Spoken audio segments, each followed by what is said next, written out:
کسی شخص کا امیر رشتہ دار انتقال کر گیا تھا اور مرنے والے کی ساری دولت اسے مل گئی تھی۔ اس نے نہ تو زندگی میں کبھی اتنی دولت دیکھی تھی، نہ بغیر محنت کے ہاتھ آئی ہوئی دولت کی اسے قدر تھی۔ پھر وہی ہوا جو اس طرح ہاتھ آئی ہوئی دولت کے مالک کے ساتھ ہوتا ہے۔ وہ شخص عیش و عشرت میں پڑ گیا تھا۔ بہت جلد وہ ساری دولت غلط کاموں پر خرچ ہو گئی تو وہ شخص کنگال ہو کر بیٹھ گیا۔ اس نے اللہ سے دعا کی، اے میرے پروردگار، جو کچھ تو نے مجھے دیا تھا وہ تو سب ختم ہو گیا ہے۔ اب میں بہت مشکل میں ہوں، یا تو مجھے مال و دولت دے دے یا موت کا فرشتہ بھیج جو میری روح قبض کر کے لے جائے اور مجھے اس مشکل سے نجات ملے۔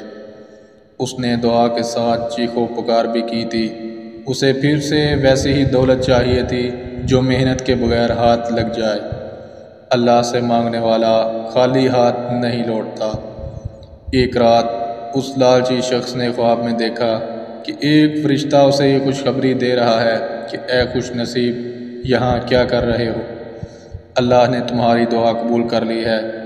مصر کے فلاں علاقے میں فلاں بستی میں ایک مکان میں ایک خزانہ دفن ہے، جاؤ اور اس خزانے کو حاصل کرو۔ وہ شخص مصر تو پہنچ گیا مگر جو پیسے پاس تھے وہ سب خرچ ہو گئے۔ بھوک نے ستایا مگر جیب خالی تھی۔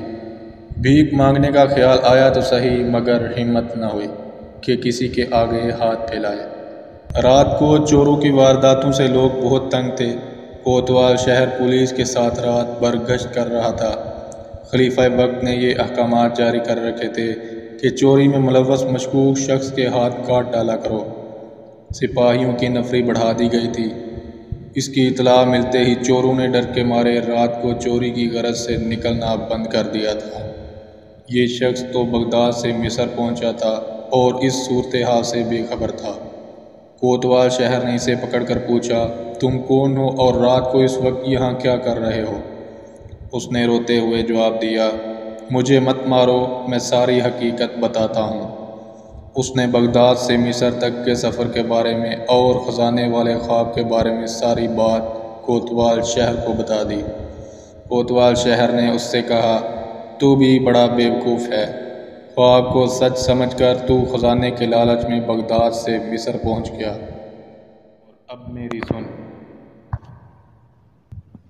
میں نے مصر میں رہ کر خواب دیکھا کہ بغداد کے ایک مکان میں خزانہ دفن ہے، لیکن مجھ میں اتنی جرأت نہ تھی کہ وہاں جا کر خزانہ نکالتا۔